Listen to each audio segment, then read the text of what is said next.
Hello, Handy and Bandy. It's time to rock and roll into the weekend with some Club Cerebratron. Let's dance! Ladies and gentlemen, welcome to the show. Let me introduce my brother Handy. Hello, and let me introduce my brother Bandy. Aha, welcome.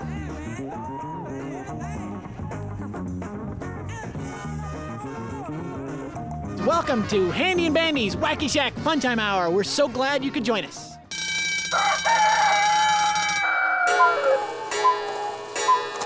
In order for me to always show up on time, I do one of two things. And you can do this at home too if you're interested. You can either set your watch ahead 5 minutes so that you always think that it's 5 minutes later than it is and therefore you're always on time. Or the slightly more difficult route to go, turn everyone else's watches back 5 minutes so that you show up 5 minutes early. That's tougher. Much tougher. Toughest part is probably breaking into the Naval Observatory in Pensacola and turning back the nuclear clock. Dangerous too. Yo, schmoggle everybody. My name's Deathy, the younger brother of the Grim Reaper and a beat poem. Let's shake this loose. My poem is entitled Wristwatch. Wristwatch? Why? Wristwatch? Doesn't sound very exciting, but okay. Nothing cooking yet. It's a hair past a freckle. Nothing. Wristwatch stinks. Baywatch is better. See you in Hades!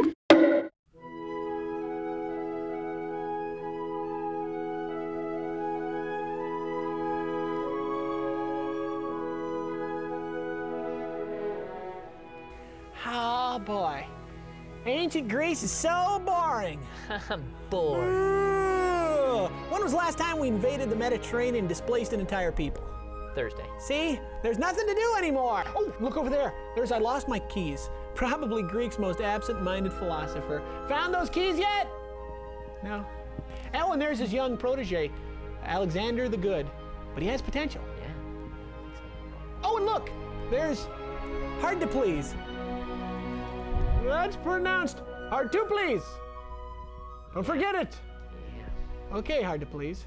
That's pronounced okay. 102 Dalmatians. Disney setting a dangerous precedent here because by just moving up one number in their 101 Dalmatians movie, there's no end to the infinite number of sequels available. For example, next year they could release 103, and then the year after that, 104, and for early Christmas release, 105, 106, 107, 106. The idea. Okay. Rugrats in Paris. Very excited about this film, Sodi, because they went way over budget actually drawing this movie on location in Paris. Ooh la la. Ha ha ha. And up next. So desperate for material, they've made an entire movie out of dryer sheet commercials. Attention, Mr. and Mrs. America, and all the ships at sea. Stand by for News of the Weird! And now it's time for a special edition of This Day in Hat History. This day in hat history, 1911. The pork pie hat was invented. The original design for the pork pie hat included an attached wooden box and dead mackerel. Sales were sluggish. The wooden box and dead mackerel were dropped, and the hat gained widespread popularity. A new fad is sweeping college campuses all over the country. Stripped chemistry. An exciting and educational game for all young co-eds. Unfortunately, chemistry classes typically are all male. Fancy a stab in the eye with a red-hot poker?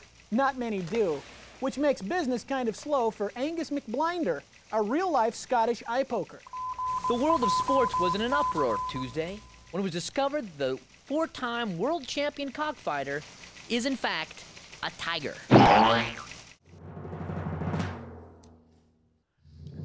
Now who's the squeaky wheel?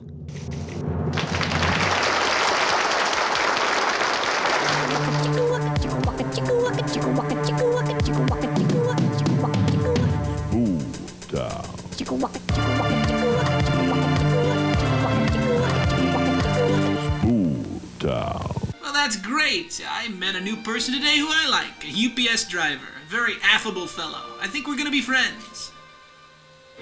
Did you kiss this fellow, Todd? Well, of course not. I shook his hand. He's a UPS driver. I didn't think it'd be appropriate. Todd, maybe that would be the difference between the person that I've met today and the person that you've met. Oh, no. Deputy Dusty, I was hoping I'd bump into you. In Spooltown, what is the fine for loitering? I don't know. Well, then, could you at least give me the criminal definition of loitering? Oh, sure. To loiter is to stand around in a public place and talk. I see. In fact, you're loitering. You're under arrest.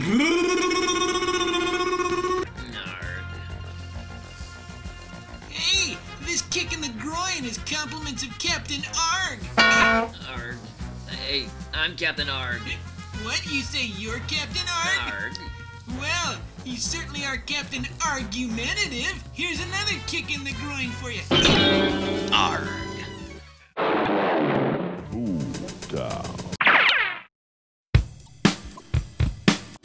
Let's walk Chicago style. Hey, down to the lab. Oh. You know, I made this thing out of spare parts. Oh, good for you. Thank goodness for garage sales. Yeah. Hey, Tom. Hey, the lab. Episode 14, Bandy's clone. Hey, hey, hello. Hey. I think he's a little wild. Yeah, he is. Feral wolf boy. Perhaps a little more nurture next time. Yeah, a little less nature. Hey, you think you'll clean my room for me? Yeah, maybe you can give it a shot. Well, I'll ask him. Hey, wild feral wolf boy, Handy, listen up. Go clean my room. Yeah, all right. Yeah, well, if Feral Fellow's Wonders does much better than you do. Hey, if we ever get him neutered, though, make sure it's him.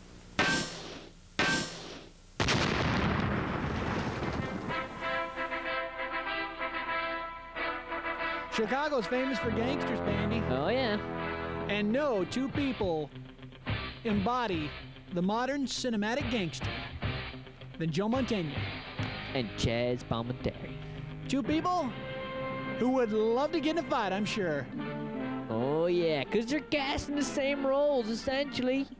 Constantly fighting over the same roles, and they're slugging it out for roles. So why not have them here on our show to slug it out for real on who would win in a fight? Here we go. You are wearing my pants. Well, I had no idea I was wearing your pants. Perhaps you would like to fight. And that's how it would get started, I'm sure. Yeah, this is pretty much how it works. And then they would Joe Montana would swing at him and right in the face. Boom. And Chaz Palminteri, "Whoa, what kind of punch is that? The punch of a little sissy girl." And then punch him back. No! And then Joe Montana would say something like, "Your punch sleeps with the fishes, and it has not woken up yet." And then he'd kick him right in the shin. Oh. Because actors don't fight fair.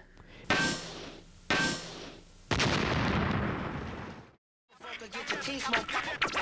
Don't provoke or get your teeth smoked.